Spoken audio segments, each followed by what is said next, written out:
Thank you, Mr. President. The criticism that I've seen, and I'm sure you've seen, regarding Elon Musk and your big, beautiful bill, what's your reaction to that? Do you think it in any way hurts passage in the Senate, which, of course, what is you're seeking? Well, look, I've always liked Elon, and it's always very surprised. You saw the words he had for me, and he hasn't said anything about me that's bad. I'd rather have him criticize me than the bill, because the bill is incredible.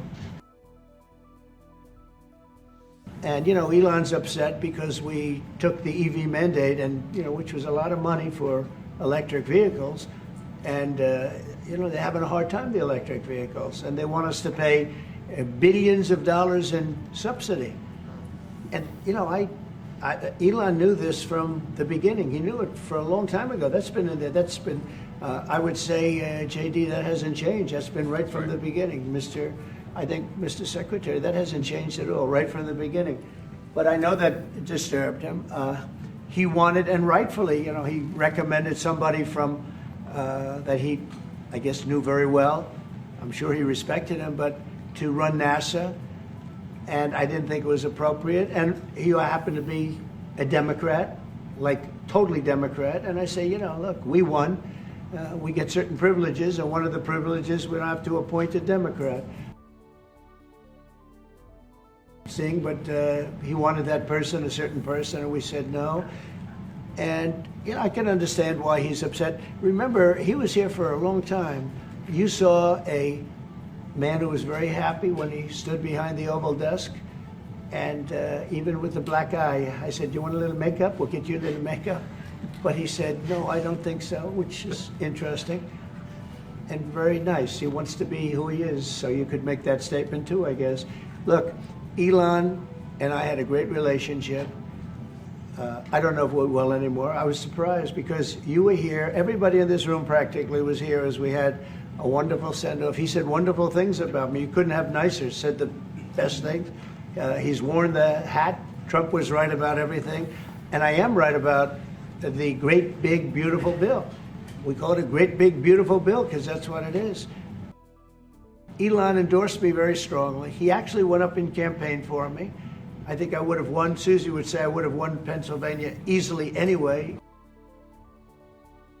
But I'm very disappointed because Elon knew the inner workings of this bill better than almost anybody sitting here, better than you people. He knew everything about it. He had no problem with it. All of a sudden he had a problem, and he only developed the problem when he found out that we're going to have to cut the EV mandate, because that's billions and billions of dollars, and it really is unfair. We want to have cars of all types. Electric, we want to have electric, but we want to have a gasoline, combustion.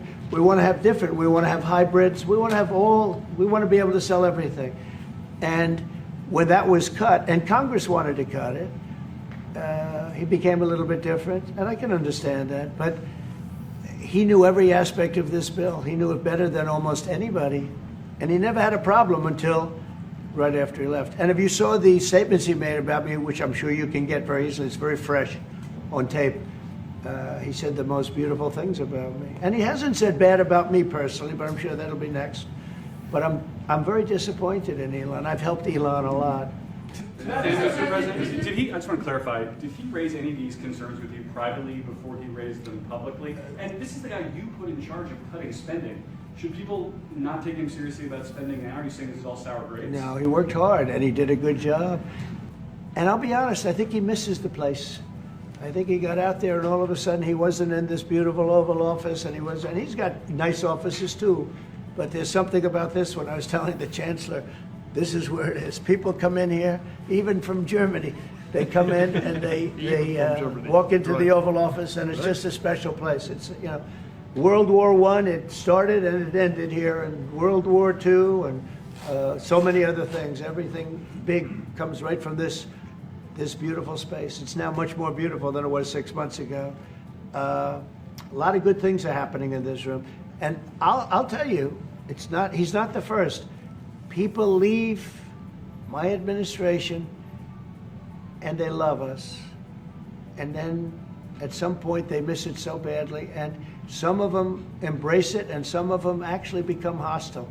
I don't know what it is. It's sort of Trump derangement syndrome, I guess they call it, but we have it with others too. They leave and they wake up in the morning and the glamour's gone, the whole world is different, and they become hostile. I don't know what it is. Someday you'll write a book about it and you'll let us know. Yeah. Mr. President. A beautiful number, 2%. You'd actually like to keep it there. Better than 0 is 2%. It's going down maybe to 1, and 1% is like perfect. That's perfect. You don't want to have 0 for certain reasons that nobody is very interested to listen to.